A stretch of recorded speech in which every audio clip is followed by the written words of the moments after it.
Assalamualaikum warahmatullahi wabarakatuh. Perkenalkan, nama saya Natasha Dwi Afriliani, MPM C1C0195151. Di sini saya akan membahas materi bab 6, akuntansi keuangan lanjutan 1, materinya tentang transaksi entitas induk dan entitas anak aset tetap. Baiklah, transaksi yang melibatkan entitas tetap berdasarkan transaksi hulu dan hilir dikelompokkan menjadi dua, yaitu yang disusutkan dan yang tidak disusutkan. Kesempatan kali ini merupakan aset yang tidak disusutkan. Entitas yang melibatkan transaksi induk dan anak tidak boleh dimasukkan dalam laporan konsolidasi, yang boleh hanya dengan pihak non-afiliasi.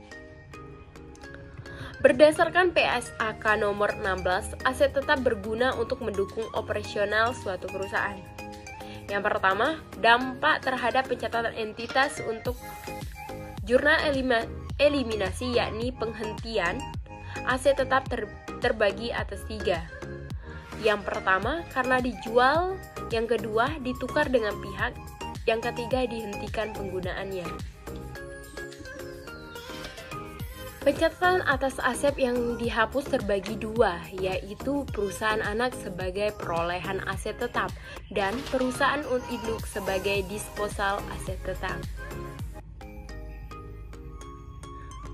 Menentukan penjualan aset tetap, maka selisih harga jual dengan nilai buku di tanggal penjualan aset tetap akan terbagi menjadi 2. Yang pertama, keuntungan atau ketika harga jual lebih tinggi. Yang kedua, kerugian ketika nilai buku lebih tinggi. Keuntungan dan kerugian dikatakan telah direalisasikan, terbagi atas 2. Yang pertama, untuk aset tetap disusutkan, yang kedua, untuk aset tetap tidak disusutkan. Untuk aset tetap disusutkan, misalnya peralatan, mesin, kebangunan, dan lain-lain, atau sejalan dengan pemanfaatan aset tersebut dikatakan telah direalisasikan. Sedangkan untuk aset tetap tidak disusutkan seperti tanah, ketika perusahaan anak menjual aset ke perusahaan induk dikatakan telah direalisasikan. Pencatatan atas penangguhan keuntungan penjualan tanah, yakni pencatatan oleh pengusahaan induk atau belum terrealisasi, maka jurnalnya bagian laba itu didebit dan kreditnya itu sebagian dari investasi.